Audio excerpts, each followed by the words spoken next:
ओम परमतत्वाय नारायणाय गुरुभ्यो नमः। भाइयों, मित्रों, बहनों और छोटे बच्चों को मेरा प्यार और बड़े बुजुर्गों को प्रणाम। आप सभी मेरे साथ बोलिए श्री राम जय राम जय जय राम, श्री राम जय राम जय जय राम। राम राम नाम रटने से क्या नहीं मिल सकता है। पहले आप रटेंगे, उसके बाद वो अपने आप उजागर होगा, अपने आप ही उद्घोष होगा, वो अपने आप ही चलने लगेगा। लेकिन पहले हमें रटना पड़ेगा। और राम नाम जप की महिमा तो अपरंपार है, उसका वर्णन तो करना बहुत ही मुश्किल है। वाल्मीकि जी ने रामायण में राम जी की शक्ति और राम की शक्ति के बारे में बहुत से रहस्य खोले हैं। जैसे प्रभु की शक्ति का या प्रभु के नाम की शक्ति का आप देख सकते हैं, कैसे एक पत्थर जीवित हो उठा और कैसे समुद्र पार कर गए वानर सेवा से प्रभु के नाम से। ये प्रभु की शक्ति ही है, प्रभु के नाम की शक्ति ही है। कलयुग में प्रभु ने इतनी कृपा की है कि जो 1000 वर्षों में साधना करने पर हमें सतयुग में मिलता था, वो त्रेता युग में हमें 100 वर्षों में मिलता और द्वापर में 1 वर्ष में। वही फल और वही सब चीज़ें अगर हमको कलयुग में सिर्फ प्रभु के 24 घंटे नाम लेने से मिल सकती हैं, लेकिन हम वो नाम भाव, समर्पण और भक्ति से प्रभु का लें। पहले हमें दिक्कत होगी, मन नहीं मानता है, लेकिन मन को मना के, जबरदस्ती करवा के धीरे धीरे वो फिर प्रभु की भक्ति में लीन होने लगता है, प्रभु के नाम की जप में लीन होने लगता है। चैन नहीं मिलता और कुछ भी काम करने का मन नहीं करता, लेकिन प्रभु का नाम जपने से हमें बहुत आनंद मिलने लगता है। तो फिर आप बताइए, कलयुग के प्राणी कितने भाग्यशाली हैं कि सिर्फ प्रभु का 24 घंटा नाम लेने से ही हमें उतना ही फल मिल रहा है जो हमें द्वापर, त्रेता या सतयुग में मिलता था। सिर्फ हमें प्रभु का दिन भर नाम लेने से ही मिल जा रहा है। हम लोगों को प्रभु की भक्ति का सीज़न दिया गया है। मतलब इसका ये है कि कलयुग एक भक्ति का सीज़न बन गया है, जिसमें हमें सिर्फ प्रभु का नाम लेते ही रहना है।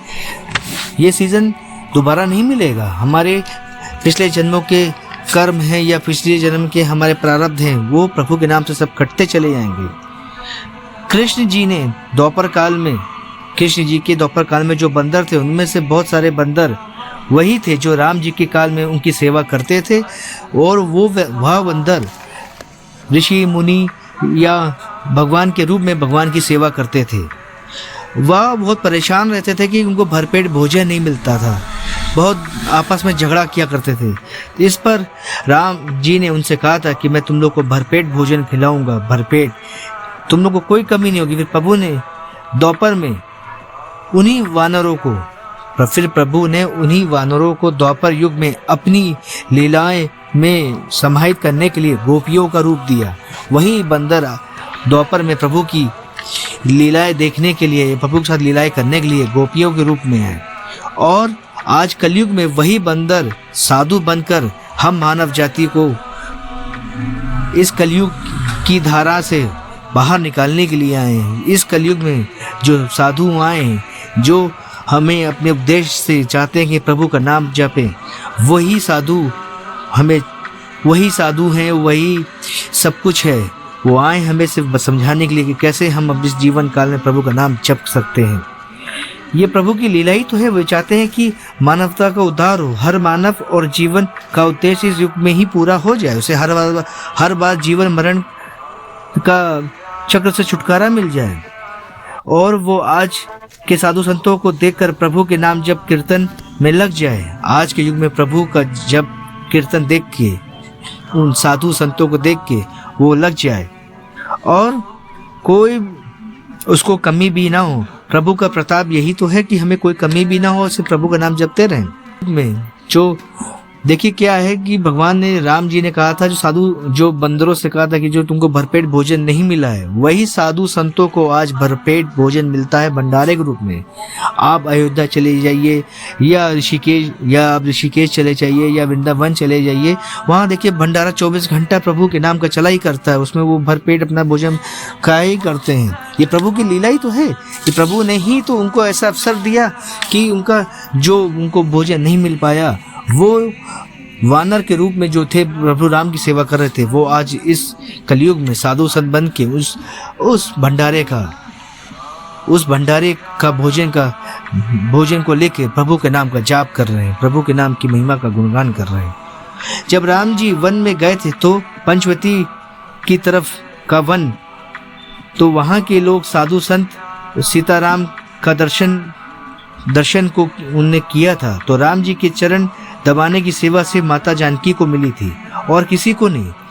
कोई चोट लग जाए या फिर प्रभु को कोई कांटा लग जाता था तो लक्ष्मण जी सेवा देते थे। यह दर्शन देख के जो साधु संत थे वो कृतज्ञ हो गए। वो प्रभु से कहने लगे, प्रभु हमें कब मौका मिलेगा, हमें कब आपकी सेवा, आपकी चरण सेवा का मौका मिलेगा, हमें प्रभु बताएं हमें कैसे मिलेगा। तो प्रभु ने कहा, तुम चिंता मत करो, कलयुग में तुम गोपियां बन के आओगे और द्वापर में कलयुग में तुम मेरे साधु संतों की तरह सेवा बन करके आओगे और द्वापर में तुम गोपियां बन के आओगे। कलयुग में तुम रसिक हो जाओगे, तुम कलयुग में एक रसिक बन जाओगे, रसिक साधु बन जाओगे, रसिकचार्य बन जाओगे। रसिकचार्य वह साधु होते हैं जो प्रभु के रसिक भजन किया करते हैं, प्रभु के रसिक भजन में गाया ही करते हैं, प्रभु के भजन में खोया ही करते हैं, वही रसिकचार्य होते हैं। वही जो गोपियां थीं वही रसिकचार्य बन के प्रभु के हमारे कलयुग में बन के आई हैं। ये प्रभु की लीला ही तो है।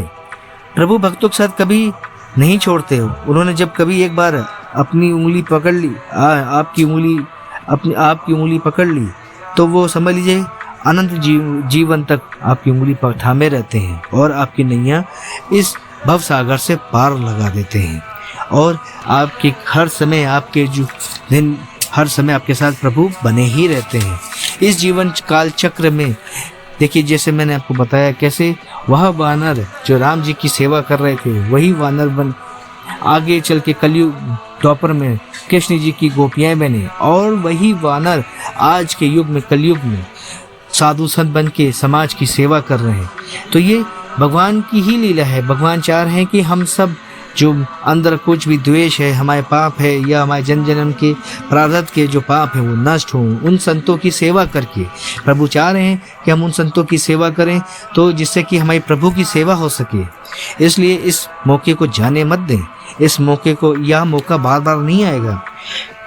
और आप समझिए कि साधु संत राम के युग में कैसे थे, आज आप ये समझिए। और कृष्ण युग में वही साधु संत किस रूप में बन के आए और कलयुग में वही संत किस रूप में थे अपने द्वापर और सतयुग में। तो ये आपको प्रभु की लीलाएं समझ में आई होंगी। अगर आपको मेरा इस दास का वीडियो अच्छा लगा हो तो कृपया इसको लाइक, शेयर, सब्सक्राइब जरूर करें और बेल आइकन को जरूर बजा दें ताकि नए से नए वीडियो का नोटिफिकेशन उनको मिलता रहे। और आपका कोई भी अनुभव हो प्रभु को लेके तो प्लीज़ मेरी ईमेल आईडी आ रही तो उसमें आप अपना अनुभव शेयर कर सकते हैं अपने मोबाइल नंबर के साथ। और एक और कृपा करें कि प्लीज़ शेयर ज़रूर करें ताकि लोगों के जीवन में और प्रभु की लीलाओं के बारे में पता चले कि साधु संत ऐसे ही मानव जीवन कैसे उदास होता है। एक बार आप प्रभु की उंगली तो पकड़ लें। फिर देखिए जैसे भगवान ने वानर रूपी जो उन्हें सेवा की थी प्रभु की, वो प्रभु ने उनका साथ कभी नहीं छोड़ा। आज वो साधु संत बन गए और कहीं हम प्रभु का साथ ले लें, प्रभु का साथ ना छोड़ें तो पता नहीं हम क्या से क्या बन जाएं और प्रभु की भक्ति में लीन रहें। धन्यवाद।